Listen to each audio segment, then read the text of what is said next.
So President Trump ordering a new set of strikes on Iranian military targets for a third straight night yesterday.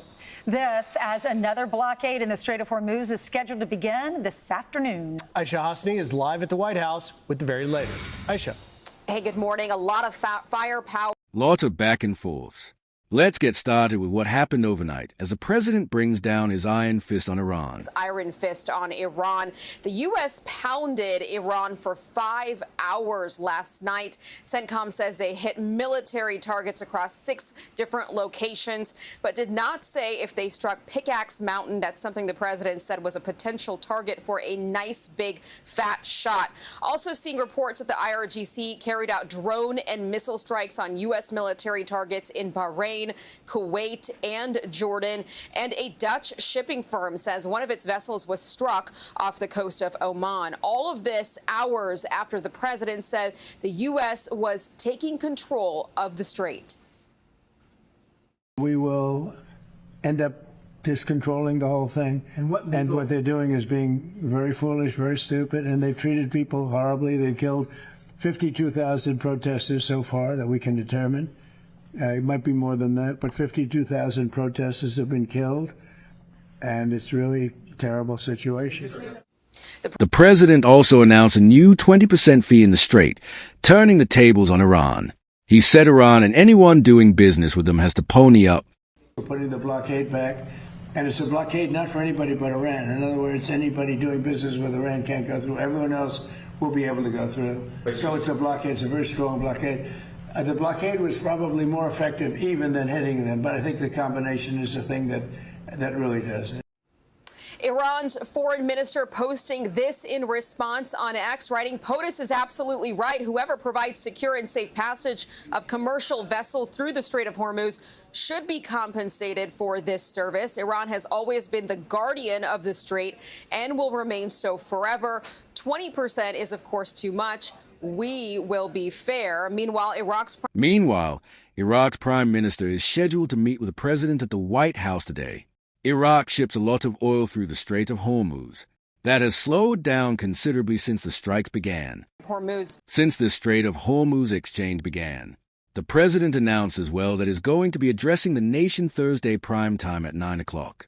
Back to you guys. Thanks so much, Aisha. Thanks, Aisha. So the Iranians are doing these back channels and trying to say that that these junior members of the IRGC are the ones that are doing the firing. And I don't think the president is taking them at the word. He's still hitting them very hard. I did find it very interesting yesterday what he told Hugh Hewitt about Pickaxe Mountain, that we're going to be taking it very soon. I think this was bound to happen. The president gave peace a shot. The Iranians didn't want to take him up on that offer, and they're trying to leverage the strait, and the president is making very clear that he's going to finish the job. Yeah, the president has said he's going to charge 20% a fee on all cargo moving through the strait. Here he is. We've had 10 deals with these people, and so we're just going to hit them very hard.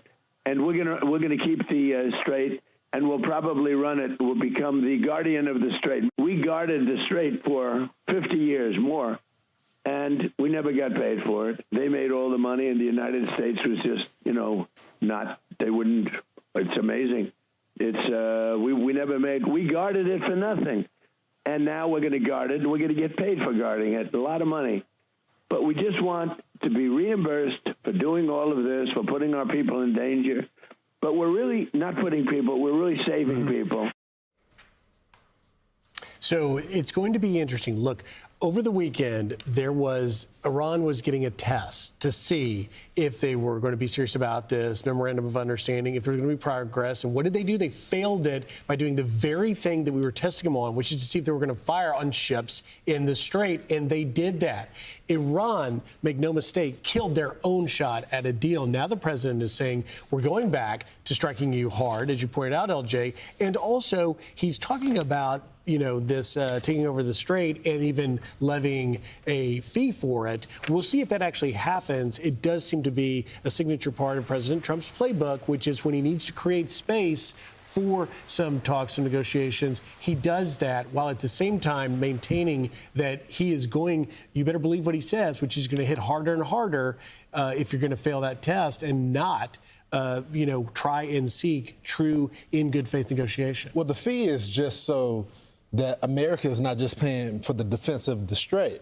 I mean, if people don't want to pay the fee, then they can easily just help us with the security of the Strait. We're not getting the majority of our oil, not even 10%, I think, of our oil from the Strait. Travels through there. We're energy independent. If this is going to be a global market, then the globe needs to help secure the Strait. If not, then maybe they do need to pay us some money to secure the passage of their oil. Yeah, I mean, look, we're really there protecting Europe more than we are our own interests because geographically speaking, they're more at risk because they're closer, or Israel, some of these other countries are more at risk than we are. But we're paying the majority of this. And Donald Trump, this is all on his shoulders. So he's saying, look, if y'all are going to charge, we're going to charge. You're not charging. We're going to be the ones in control of this strait. If you want to take control, we wanted it to be international waters, but if not, I'm not afraid to be able to take charge. We have more than 50,000 U.S. service members currently deployed all across the Middle East. And these American forces, they are vigilant, they are ready, and they are lethal. Be warned, Iran.